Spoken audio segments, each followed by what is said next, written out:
Hello guys, hi. అందరు ఎలా ఉన్నారు? నేనైతే చాలా బాగున్నాను.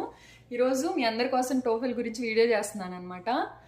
ప్రతి ఒక్కళ్ళు ఎగ్జామ్ ఎవరైతే రాయాలని అనుకుంటారో టోఫెల్, వాళ్ళందరికీ ఎగ్జామ్ ప్యాటర్న్ అనేది ఖచ్చితంగా తెలిసి ఉండాలి. అది మెయిన్ అనమాట.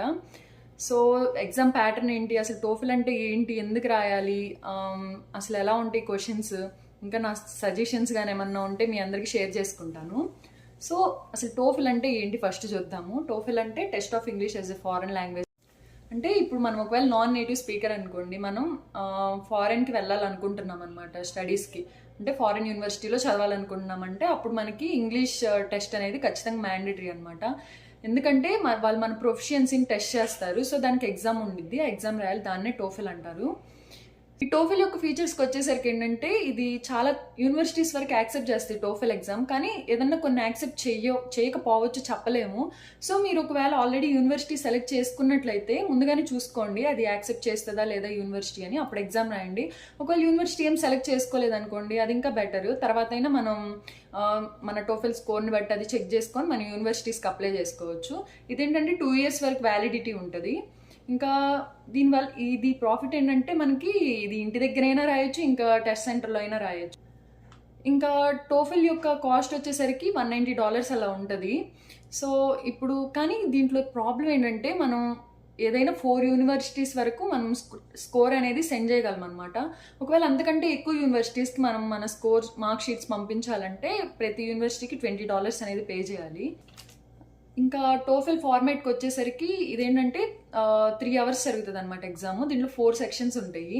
రీడింగ్ ఉంటుంది, లిజనింగ్ ఉంటుంది, ఇంకా స్పీకింగ్, రైటింగ్ ఉంటాయి అనమాట. ఈ 4 sections ఉంటాయి. అయితే దీని అంటే ఎన్ని మినిట్స్ కేటాయిస్తారు, దీనికి ఎన్ని క్వశ్చన్స్ ఇస్తారు, దీని అంతటికి ఒక టేబుల్ ఉంటుంది ఈటీఎస్లో. నేను దాని లింక్ కూడా షేర్ చేస్తాను, మీరు వెళ్ళి ఫార్మాట్ అంతా చెక్ చేయండి. నేను కూడా చెప్తాను ఇప్పుడు. సో ఈ రీడింగ్ సెక్షన్లో మనకి ఏంటంటే మొత్తం 3 or 4 passages ఇస్తారు. ఒక్కొక్క ప్యాసేజ్కి మనకి 10 questions ఉంటాయి అనమాట. మళ్ళీ ఈ 3 or 4 passages అంటున్నా కదా, సో ఆ ప్యాసేజెస్ నెంబర్ని బేస్ చేసుకొని మనకి 54 to 72 minutes అలా ఇస్తారనమాట. సో అసలు అంటే ఒక పారాగ్రాఫ్ ఇస్తారు, ఇంకా దానికి రిలేటెడ్ క్వశ్చన్స్ అడుగుతాను. మనం ఆల్రెడీ చూసాం కదా, ఇంటర్లో, 10th, బీటెక్లో కూడా చూసుంటాం ఇంగ్లీష్లో అది. సో అలానే సేమ్ ఇస్తాడు. కాకపోతే ఇక్కడ ఏంటంటే మనకి ఇప్పుడు ఫారెన్ టెక్స్ట్ బుక్స్ ఉంటాయి కదా, వాటి నుంచి తీసి మనకి ఇస్తాడనమాట. డిఫరెంట్ కైండ్స్ ఆఫ్ బుక్స్లో నుంచి తీసి, మనం చెప్పలేము దేంట్లో నుంచి తీసిస్తాడో. సో ముందైతే మనం ప్యాసేజ్ని అర్థం చేసుకోవాలి. మొత్తం ఫస్ట్ ఇంట్రడక్షన్ పార్ట్ ఏంటి, మధ్యలో అసలు మన కంటెంట్ ఏంటి, దాని థీమ్ ఏంటి, అసలు ఏం చెప్పాలనుకుంటున్నాడు ఆథరు, ఇవే క్వశ్చన్స్ కూడా అడిగేది ఇలాంటివి అనమాట. అంటే మిమ్మల్ని డైరెక్ట్గా అయినా అడగొచ్చు, అంటే ఆ పారాగ్రాఫ్లో మిమ్మల్ని డైరెక్ట్గా మనకి ఆన్సర్ కనిపించేలాగైనా అడగొచ్చు, లేకపోతే ఎలా అడగొచ్చు, మనకి ఇచ్చిన ఆప్షన్స్లో ఇది మ్యాచ్ అయిద్దా లేదా, రిలేటెడా కాదా అని చెప్పి అడగొచ్చు అనమాట. అలా నెగిటివ్గా కూడా అడగొచ్చు. మళ్ళీ అసలు ఆథర్ ఏం కన్వే చేయాలనుకుంటున్నాడు అని చెప్పి అడగొచ్చు, లేకపోతే అసలు ఈ పారాగ్రాఫ్ ఇంటెన్షన్ ఏంటని చెప్పి అడగొచ్చు, లేకపోతే ఫ్రేజెస్ కానీ ఏదన్నా వర్డ్స్ తీసుకొని ఆ పారాగ్రాఫ్లో మనకి మీనింగ్ అడగొచ్చు, ఫ్రేజెస్ కానీ. మళ్ళీ ఎలా అడగొచ్చు అంటే ఒక సెంటెన్స్ ఇస్తాడనమాట. అయితే ఈ సెంటెన్స్ అనేది ఆ పారాగ్రాఫ్లో సెంటెన్స్కి మ్యాచ్ అయిందా లేదా అని చెప్పి అలా కూడా అడగొచ్చు. ఏ సెంటెన్స్ మ్యాచ్ అవుతుంది ఈ సెంటెన్స్కి అని చెప్పి అలా కూడా అడగొచ్చు అనమాట. లేకపోతే ఏంటి, ఇప్పుడు మనకి ఫిల్ ఇన్ ద బ్లాంక్స్ లాగా ఇస్తాడు, ఒక పారాగ్రాఫ్ ఇచ్చి ఫిల్ ఇన్ ద బ్లాంక్స్ లాగా ఇచ్చేసి, సో ఆ ఫిల్ ఇన్ ద బ్లాంక్స్, ఆ బ్లాక్ డాట్ ప్లేస్లో మనకి ఈ ఇచ్చిన ఆప్షన్స్లో ఏది సెట్ అయ్యిద్ది అని చెప్పి అడగొచ్చు అనమాట. మనం తీసుకెళ్ళి దాన్ని అక్కడ పేస్ట్ చేయడం అలా ఉంటుంది. ఇంకా లేకపోతే లాస్ట్గా ఏం అడగొచ్చు అంటే, ఇప్పుడు మనకు ఒక టేబుల్ ఇస్తాడనమాట. ఆ టేబుల్ ఇచ్చి మనకి ఇచ్చిన ఆప్షన్స్ ఒక 5-6 అలా ఇస్తాడనమాట. ఇచ్చేసి ఆ 5-6లో మనకి పారాగ్రాఫ్ రిలేటెడ్ ఏమున్నాయి అవి తీసుకెళ్ళి డ్రాగ్ చేసి అక్కడ పేస్ట్ చేయాలి. సో అలా కూడా అడగొచ్చు. నేను ఇచ్చే టిప్స్ ఏంటంటే, ఈ రీడింగ్ సెక్షన్లో మాత్రం ముందు పారాగ్రాఫ్ అనేది నీట్గా చదువుకోండి ఫస్ట్ నుంచి లాస్ట్ వరకు. అసలు ఇంట్రడక్షన్ ఏంటి, దాని థీమ్ ఏంటి, దాని కాంటెక్స్ట్ ఏంటి అని చెప్పి మొత్తం చూడండి. ఇప్పుడు పారాగ్రాఫ్ అంటే ఊరికి చదివేసేయడం కాదు, దాని మీనింగ్ అర్థం చేసుకోండి. అంటే ఆథర్ ఏమి ఎక్స్ప్రెస్ చేయాలనుకుంటున్నాడు అని చెప్పాలా. ఇంక మెయిన్ ఇంపార్టెంట్ టిప్ ఏంటంటే, ఇప్పుడు మీకు ఏదన్నా డౌట్ వచ్చింది అనుకోండి, ఇప్పుడు డైలీ మీరు ఎక్సర్సైజ్ చేయండి, అప్పుడు మీకు అర్థమైద్ది అనమాట. ఏం డౌట్ వచ్చినా కానీ మీరు నోట్స్ పక్కన పెట్టేసుకొని రాసుకోండి, అప్పుడు మీకు అర్థమైద్ది. అది ఎండ్ ఆఫ్ ది డేలో దాని గురించి తెలుసుకోండి, అప్పుడు మీకు వెంటనే ఈజీగా అంటే అలా క్యాప్చర్ చేసుకోగలరు అనమాట. మీరు నెక్స్ట్ దాంట్లో ఇంప్రూవ్ చేసుకోగలరు. ఇది నేను ఇచ్చే టిప్ రీడింగ్ సెక్షన్లో మాత్రం. అంటే ఇంకొకటి చెప్తాను, ఇంక ఇచ్చిన 4 ఆప్షన్స్లో ఎలా ఉండిద్దంటే 2 ఆప్షన్స్ అనేవి సిమిలర్గా ఉంటుంది చాలా వరకు. ఆ రెండిట్లో కూడా ఎలా మనం ఫైండ్ చేయొచ్చు అని చెప్పి డౌట్ రావచ్చు. అదేంటంటే ఇప్పుడు మనకి పారాగ్రాఫ్ ఇస్తారు కదా, ఆ పారాగ్రాఫ్లో మోస్ట్ ఆఫ్ ది సెంటెన్సెస్ అనేవి దీంట్లో ఇంక్లూడ్ చేస్తాడనమాట. ఆప్షన్లో చాలా వర్డ్స్ అనేవి ఆ పారాగ్రాఫ్లో ఉన్నాయి, ఆ ఆప్షన్లో ఇంక్లూడ్ చేస్తారు. సో అది మాత్రం గుర్తుపెట్టుకోండి. ఇంకా లిజనింగ్ సెక్షన్లోకి వచ్చేసరికి మనకి టూ టైప్స్ ఉంటాయి అనమాట. ఒకటి కాన్వర్జేషన్ టైప్ ఉంటుంది, ఇంకోటి లెక్చరర్ వీడియోస్ ఉంటాయి. కాన్వర్జేషన్ అంటే ఏంటి, ఇప్పుడు మీరు నేను మాట్లాడుకుంటున్నాము అలా ఉండొచ్చు, లేకపోతే ఏదైనా లైబ్రేరియన్ స్టూడెంట్ కానీ ప్రొఫెసర్ స్టూడెంట్ కానీ అలా మాట్లాడుకున్నట్టు అలా మనకి ఆడియో రికార్డ్ చేసి ఇస్తాడనమాట. సో దీని మీద క్వశ్చన్స్ అడుగుతాడు. మనకి ఇలా కన్వర్జేషన్ ఆడియోస్ ఎన్ని వస్తాయి అంటే 2 or 3 ఆడియోస్ ఇస్తాడనమాట. అయితే ఈచ్ కాన్వర్జేషన్ మీద మనకి 5 క్వశ్చన్స్ అడుగుతాడు. మళ్ళీ దీనికి వినడానికి ఎంత టైం ఇస్తాడంటే 2 or 3 minutes ఇస్తాడనమాట. అయితే ఈ లెక్చరర్ వీడియోలో ఏంటంటే మనకి ఎన్ని ఇస్తాడు, 3 or 4 వీడియోస్ అలా ఇస్తాడనమాట చాలా వరకు. మళ్ళీ దీనికి వినడానికి ఏంటంటే 3 to 5 minutes ఉంటుంది టైము, అంటే అంత లాంగ్గా ఉంటుంది అనమాట ఒక్కోసారి. ఇంకా దీనికి ఈచ్ ఆడియోకి మనకి 6 క్వశ్చన్స్ అలా ఇస్తాడనమాట. సో గుర్తుపెట్టుకోండి, జాగ్రత్తగా వినండి. మనకి రీడింగ్ సెక్షన్లో ఏంటంటే కావాలంటే మనం బ్యాక్కి వెళ్ళి మళ్ళీ క్వశ్చన్ మళ్ళీ పాజ్ చేసుకొని మళ్ళీ బ్యాక్కి వెళ్ళి కూడా చూసుకోవచ్చు. కానీ ఈ లిజనింగ్ సెక్షన్కి వచ్చేసరికి ఏంటంటే మనకి ఆడియో అనేది ఒక్కసారే వినగలుగుతాము. మళ్ళీ ఏంటి క్వశ్చన్స్ బ్యాక్కి వెళ్ళడానికి వీలవ్వదు. మనం ఆల్రెడీ ఆన్సర్ పే చేశాకే నెక్స్ట్ దానికి వెళ్ళగలం అనమాట. సో జాగ్రత్త చూసుకొని విని రాయండి.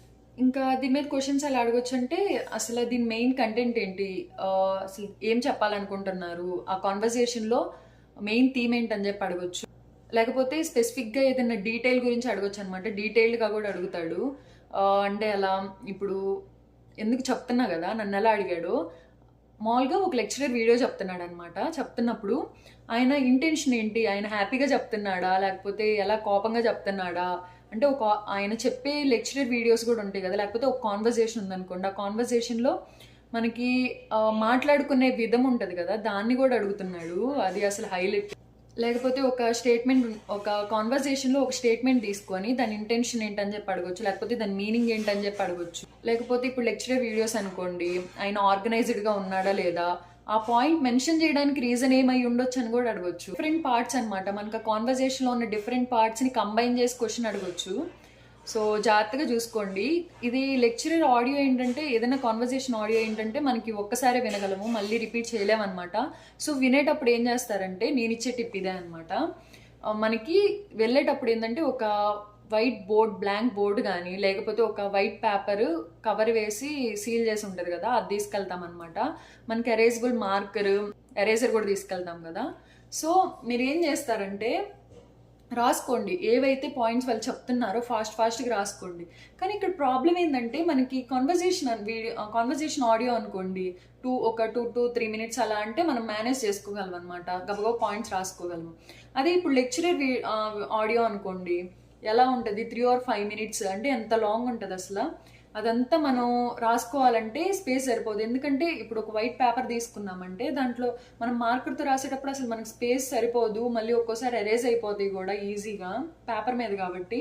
సో మనకి స్పేస్ అనేది తక్కువ కన్స్యూమ్ అయ్యేలాగా ఏ పాయింట్స్ అయితే రాసుకోవాలో అవి మెయిన్వి రాసేసుకోండి. ఎందుకంటే నెక్స్ట్ మనకు క్వశ్చన్స్ అడిగినప్పుడు మనం ఈజీగా రాయొచ్చు అనమాట. అది నేను ఇచ్చే టిప్. ఇంకా ఈ లిజనింగ్ సెక్షన్ అయిపోయాక మనకు ఒక 10 minutes బ్రేక్ ఇస్తాడనమాట. చెప్తున్నా కదా, ఎంత జాగ్రత్తగా ఉండాలో అంత జాగ్రత్తగా ఉండాలి. ఎందుకంటే చాలామంది స్టూడెంట్స్కి మధ్య మార్క్స్ అనేవి డిలే అవ్వడము, లేకపోతే మార్క్స్ రాకపోవడం అలా జరుగుతుంది. మ్యాక్సిమం ఎందుకై ఉండొచ్చు అని చెప్పి మీరు అనుకుంటున్నారంటే, మ్యాక్సిమం ఎందుకై ఉండొచ్చు చెప్పండి. అంటే పక్కన ఎవరన్నా ఉండటం కానీ, లేకపోతే ప్లాక్ దొరకడం కానీ, లేకపోతే ఏదైనా స్టూడెంట్ మిస్టేక్ చేయడం కానీ అలా అయ్యి ఉండొచ్చు, చెప్పలేము. లేకపోతే అది వాళ్ళ మిస్టేక్ కూడా అయ్యి ఉండొచ్చు. సో ఎందుకు మనం రిస్క్ చేయడం చెప్పండి. జాగ్రత్తగా మనం ప్రిపేర్ అయ్యి మనం వచ్చాం కాబట్టి జాగ్రత్తగా రాయండి, టెన్షన్ ఏమొద్దు. ఎందుకంటే వాళ్ళు అసలు నన్ను వాష్రూమ్లో కూడా తీసుకెళ్ళి చూపిమన్నారు. రూమ్లో అయితే నేను హోమ్ టెస్ట్ తీసుకున్నాను అనమాట. సో అంత జాగ్రత్తగా ఉండాలి. పక్కన on the top, on the bottom అంటారు, లేకపోతే విండోస్ ఓపెన్ చేసి చూపిమంటారు, చాలా రకాలు ఉంటాయి. సో జాగ్రత్తగా ఉండండి, జాగ్రత్త రాయండి.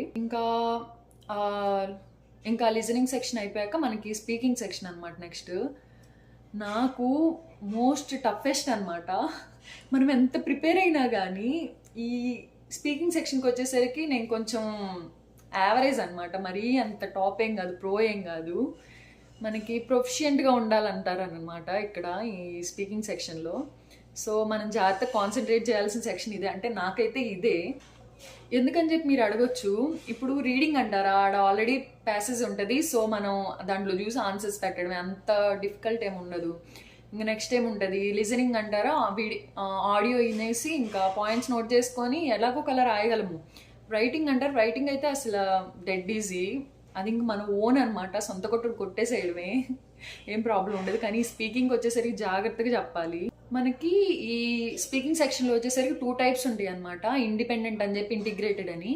ఇండిపెండెంట్ అంటే ఏంటంటే ఇప్పుడు వాడే ఒక టాపిక్ ఇస్తాడనమాట, ఇచ్చేసి ఇంకా డైరెక్ట్గా మనం ఒక 15 సెకండ్స్ అలా ఇస్తాడు టైం ప్రిపేర్ అవ్వడానికి.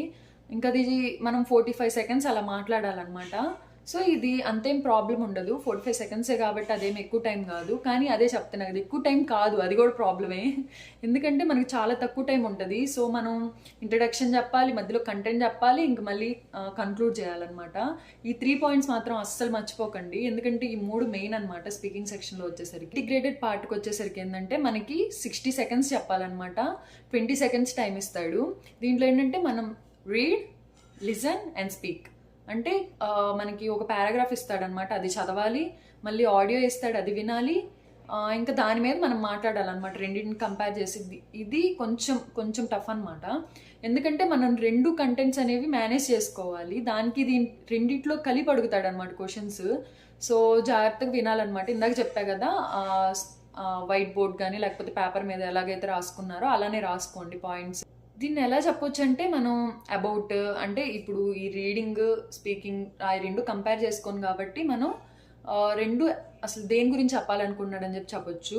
వై, రీజన్ ఏంటి, దీనికి రీజన్ ఏంటి, నువ్వు ఎలా అంటే నీకు యాక్సెప్టెడా కాదా అని చెప్పి అలా చెప్పొచ్చు. నేను చెప్తున్నా కదా, మీరు అంతలా నేను ఆలోచించాల్సిన అవసరం లేదు. అప్పుడైతే నేను అంటే ఏంటి, ఇది చెప్తే కరెక్టా, ఇది చెప్తే రాంగా అని చెప్పి టైం తీసుకున్నాను అనమాట. సో స్పీకింగ్ సెక్షన్లో నాకు కొంచెం తగ్గినాయి మార్క్స్ కూడా.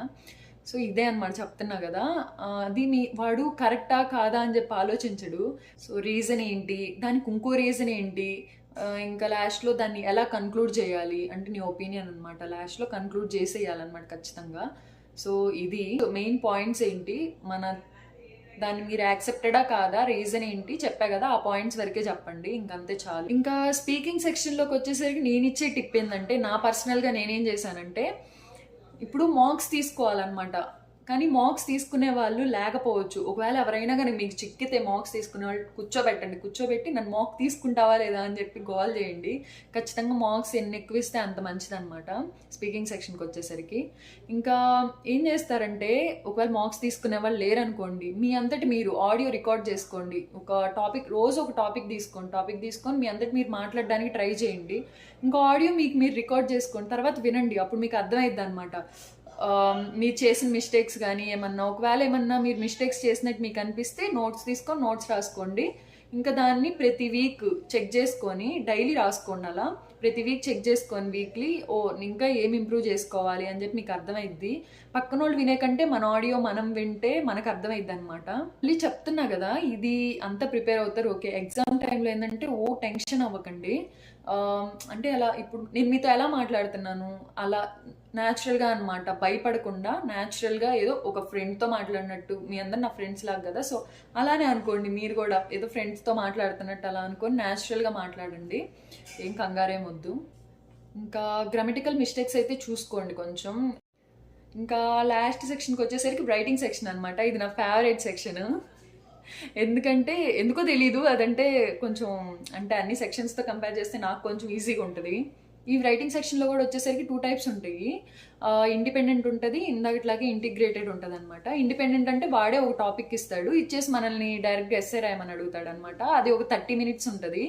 సో ఇంకా రాయడం అంటే ఏముంది చెప్పండి, ఈజీగా రాసేయచ్చు, ప్రాబ్లం ఏం లేదు. కాకపోతే టైపింగ్ కొంచెం ఫాస్ట్గా ఉండాలి, 30 minutes కాబట్టి మనం చాలా వర్డ్స్ టైప్ చేయాలి. సో కొంచెం టైపింగ్ ఫాస్ట్గా ఉంటే చాలు. ఇంక మ్యాటర్ కూడా మనకి ఏది మీ మైండ్లోకి ఏ థాట్స్ వస్తాయి రాసేయండి.